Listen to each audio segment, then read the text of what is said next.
Hey, the Thabreakmasta here, and I want to do a little Bleach discussion here.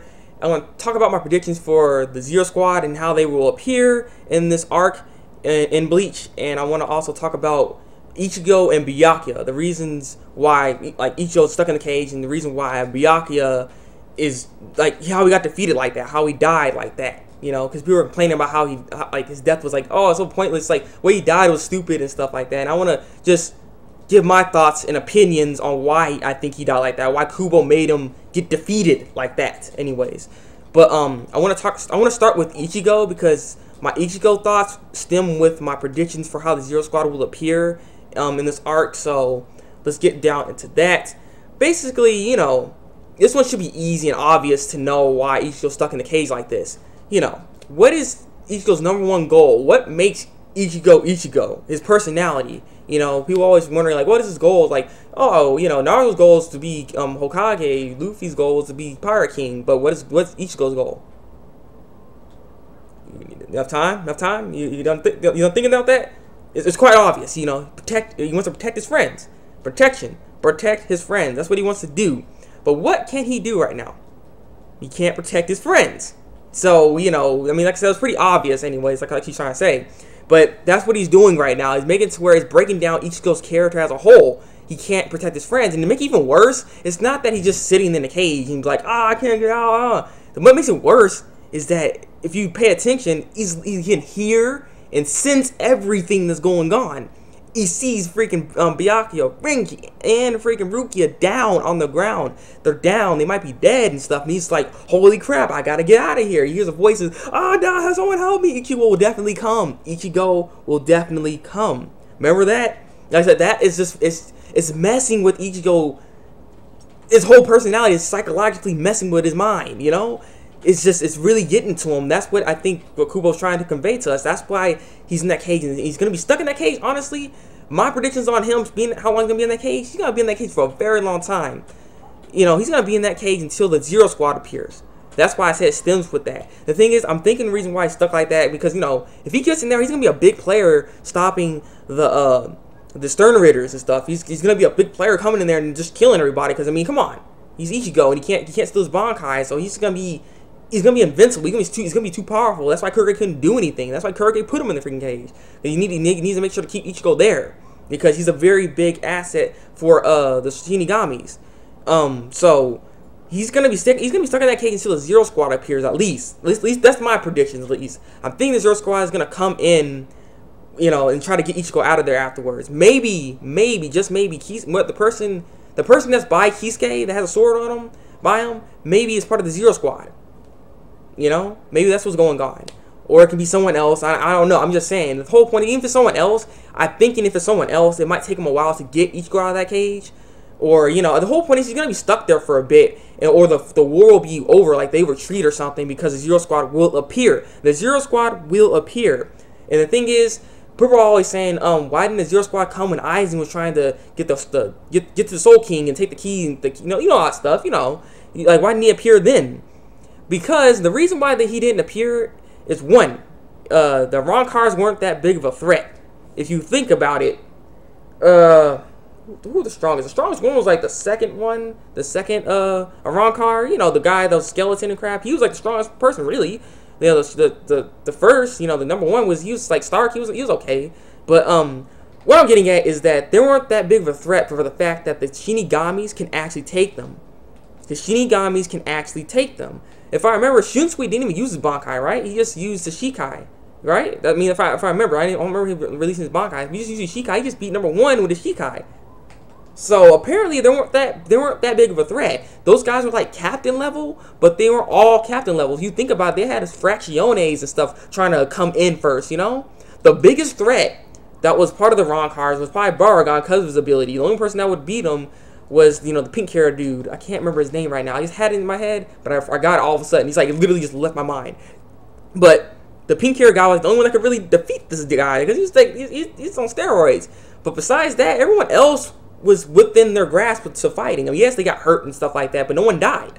No one died. The only person that was like remotely about to die was probably like Rangiku, because she got like decapitated in her stomach. Besides that, you know, no one else was really, they're not that big of a threat. The only people that the real threats were Aizen and probably Gin, if Gin was actually gonna like fight in this. Like Tosin, he was not really much of a threat, especially like how he got defeated. It was stupid. He was stupid. You know, the way he died was dumb. But yeah, like I said, when it comes down to the fights and stuff like that, no one was really a big threat besides Aizen. And the thing is, maybe the Soul King didn't give a crap about Katakura Town. Like, okay, then let the key come. Let him come to me. Then the Zero Squad will take care of him. Maybe he wasn't even afraid of Aizen. He maybe there, you know, he wasn't even scared of him, and he didn't care if he was gonna do that, you know. Or he just watched over and he noticed, well, the Shinigami's got them.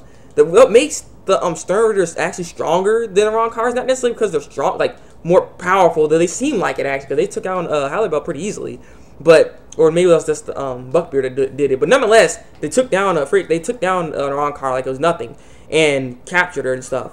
But the reason why they're so powerful, or at least they're more of a threat, is because they have one thing that the Ronkars didn't have. It was they were able to stay. They're able to steal Bankai. They're able to steal Bankai and then use their Bankai. So that's what makes them a threat. That means all the Shinigamis that have Bankai can only fight at half strength because they can't go full power. Because the thing is, freaking Toshido uses his Bankai. I mean everybody used their Bankai besides Ukitake and Sunsui and Yamamoto, of course. I mean, even think about it, Yamamoto, and that's the other thing too I want to talk about too, is the Stern Ritters people saying they're weak and stuff. But the Stern Ritters are actually strong only because they have the Bankai. Like, they steal Bankais and then use it. So that's why the Ronkars weren't that big of a threat, because they can just use their Bankais on them, you know? So while they're using their Bankais, they're already at a disadvantage with them. That's what makes them technically weaker, you know? So yeah, but the Stern Ritters aren't weak. That's the other thing I want to say too. The Stern Ritters aren't weak. The Stern Ritters are at least captain class level. They're able to actually fend off with them pretty well, even if they had their Bankais. Well, at least some of them anyways, because some of their Bankais are pretty powerful. But even if they had their Bankais, then some of them could probably still take them. It's just, the thing is, it's easy to take away their Bankais and just end them like that. But yeah, I would say they're at least captain class level, and don't think they're weak just because Yamamoto freaking took out Overkill like it was nothing.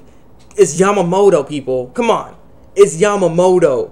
Aizen was scared of Yamamoto. If Aizen was like godly and crap, but he's even nervous about fighting against him. That's why he made freaking that boy. I can't remember his name again. I can't remember that guy's name. Wish I remember. I can't remember it. Well, I can't remember. But you know what I'm talking about. He made that dude so he can negate Yamamoto's flames, so he didn't have to use his sword and stuff. So taking that away, all he had to do was use his fist. Even then, he was still kind of strong, but he can take him at that point. Is the whole thing. But that's why he was a big threat. Yamamoto is powerful, people. That's why he's the head captain. He's stronger than any other captain there is. Even Kenpachi. I'm not a big fan of Kenpachi, but I know Yamamoto is way stronger than him.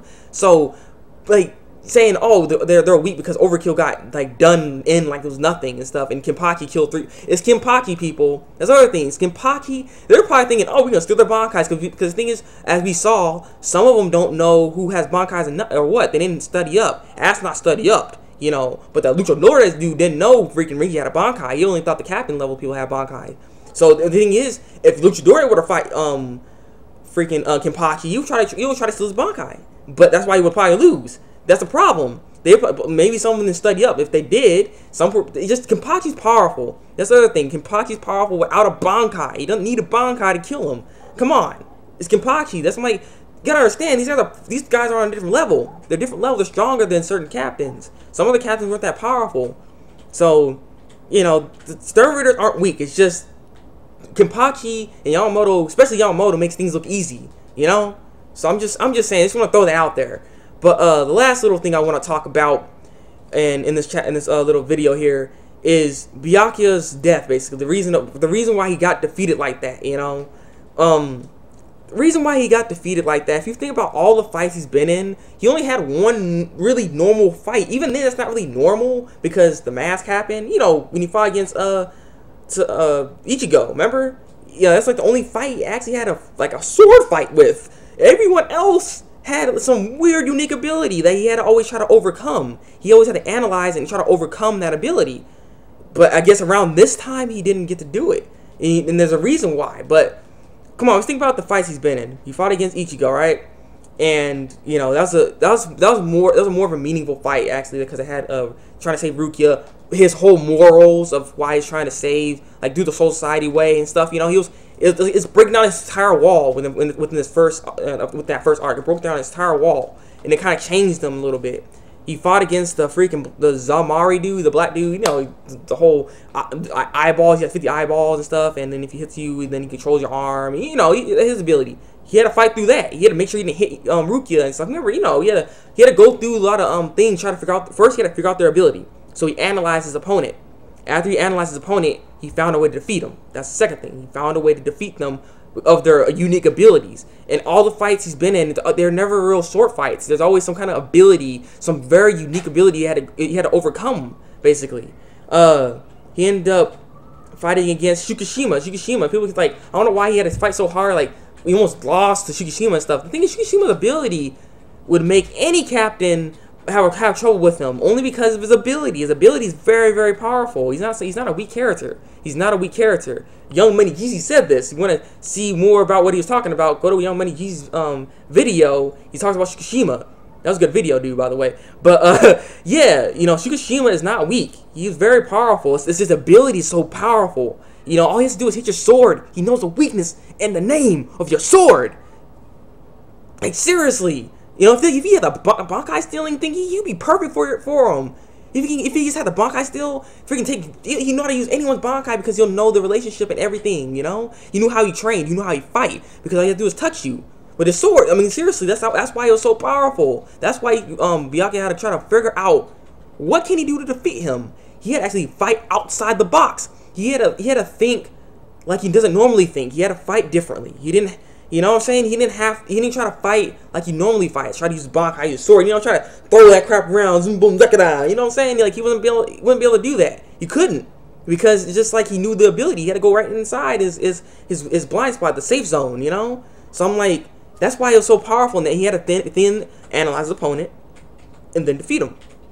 So with Asnot, the reason why he couldn't do that, which is why he's like, I need to analyze my opponent. Remember he said that to him. He said to Rinji, I have to make sure when I analyze him, I try to find out his weakness, then you come and attack. He couldn't find out his weakness. He couldn't.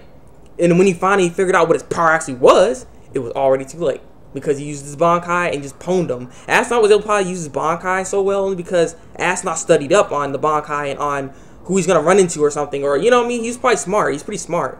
So that's why he probably knew how to use his Bankai. Because, you know, Overkill didn't know how to use Jojiro's Bankai well. But, like I said, he had to go through a lot of fights and, like, different adversities. You know, he had to jump through all this stuff, leaps and bounds and stuff like that. And in the end, he actually overcomes it.